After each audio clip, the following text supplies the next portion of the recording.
अब आते हैं आगे, बात जरा एक और बड़ी खबर की करते हैं और ज़राअत के हवाले से जो जमीन काबिल काश्त है उस पर आप अकोमोडेशन बना सकते हैं, रेजिडेंशियल मकानात बना सकते हैं। इस हवाले से सरकार ने बाज़ाब्ता तौर पर कवानीन को तहरीरी शक्ल दे दी है और अवाम ने सरकार ने उसको सामने रख दिया है। और सरकार की तरफ से जब कवायद बनाए गए हैं तो डिस्ट्रिक्ट कमिश्नर, डेवलपमेंट कमिश्नर या डीसीज जिन्हें आप कहते हैं, उनको मजीद इख्तियारात दिए गए हैं और वो किस तरीके से जमीन को अलॉट करने के लिए हुक्मनामा जारी कर सकते हैं अपने दफ्तर से। इन अख्तियारात के तहत जो इंतजामिया की तरफ से दिए गए हैं, 30 दिनों के अंदर वो फैसला इसके मुतालिक ले सकते हैं। जो जरिए अराजी को तब्दील करने के कवायद जब वाज़ेह कर दिए गए तो डीसीज को 30 दिन के अंदर इजाजत देने के इख्तियारात एलजी इंतजामिया ने दे दिए हैं। इसके अलावा दूसरी बड़ी बात यह है कि जिले सतह की जो कमेटियां हैं वो उन मुकदमात पर गौर करेंगी जो इंतजामिया के पास ऐसे मामला जाएंगे। हर हफ्ते एक मुकर्ररा दिन इजलास करने की हिदायत इन मुतलका कमेटियों को, यानी जो डिस्ट्रिक्ट लेवल कमेटी है वो हर हफ्ते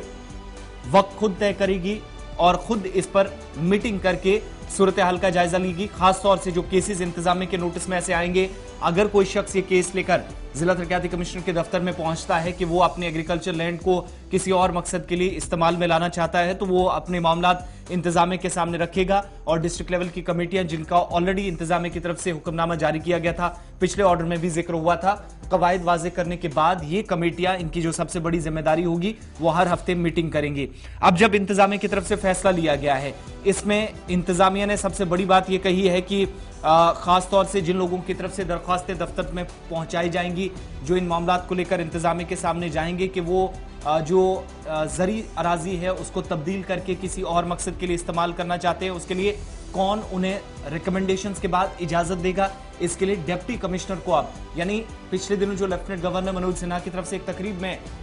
दावा किया गया था कि अब सिविल सेक्रेटरीट के या एडमिनिस्ट्रेटिव सेक्रेटरीज के दफ्तरों के कम चक्कर लोगों को काटने पड़ेंगे और डायरेक्टली वो अपने डिस्ट्रिक्ट के अंदर वहां पर राब्ता कर सकते हैं अफसरान के साथ, जिसका मतलब ये हुआ कि जिला तरक्याती कमिश्नर के पास अब ये इख्तियारात रहेंगे कि वो फौरी तौर पर इन कवायद के तहत जमीन इस्तेमाल करने के लिए हुक्मनामा जारी करेंगे, यानी इजाजत भी देंगे फौरी तौर पर। अब जो कमेटी बनाई गई है इसमें असिस्टेंट कमिश्नर रेवेन्यू बनाए गए हैं, मेंबर सेक्रेटरी हैं जो कि सीनियर दीगर अफसरान के साथ इस कमेटी में काम करेंगे। डिस्ट्रिक्ट के अंदर पब्लिक वर्क्स, R&B के, इरिगेशन और फ्लड कंट्रोल के, पावर डेवलपमेंट के, इसके अलावा पोल्यूशन कंट्रोल कमेटी के, अगर जरूरत पड़े तो agriculture, industries, commerce development authority के भी जिले के अंदर और फॉरेस्ट डिपार्टमेंट के मेंबर्स को भी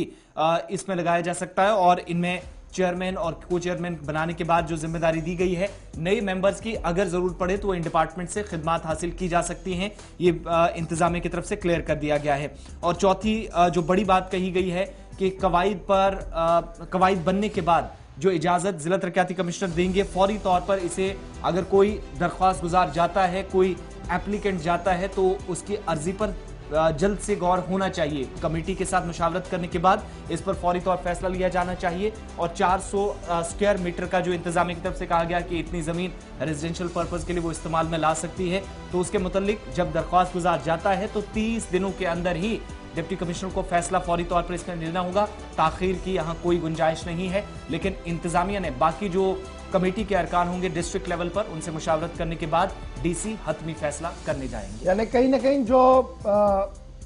काफी बहस इस पर चल रही थी कि एग्रीकल्चर ज़मीन को नॉन एग्रीकल्चर पर्पज़ के लिए इस्तेमाल करने की इजाज़त देनी चाहिए, नहीं देनी चाहिए, उसमें अब बाज़ाब्ता तौर पर कानून जो है वो सामने आ गया है और किस तरीके से वो अप्लाई कर सकता है, कितने दिनों के अंदर अंदर वो सारा काम होगा, वो खदुखाल कानून की शक्ल में हमारे सामने आ चुका है। यानी अब एग्रीकल्चर ज़मीन को नॉन एग्रीकल्चर पर्पज़ के लिए इस्तेमाल किया जाएगा, कितनी ज़मीन होगी वो भी उस ऑर्डर के अंदर जो है वो जारी कर दिया गया। इसमें तहसीलदार का भी ये बात ऐड करते चले, चूंकि तहसीलदार को भी इसमें बड़ी जिम्मेदारी होगी। अगर वो इन कवायद के तहत कहीं पर जमीन ट्रांसफर कैसे करनी है उन पर काम नहीं होता तो डिसिप्लिनरी एक्शन उसके खिलाफ किया जाएगा, ये भी हिदायत वाज़ेह कर दी गई है।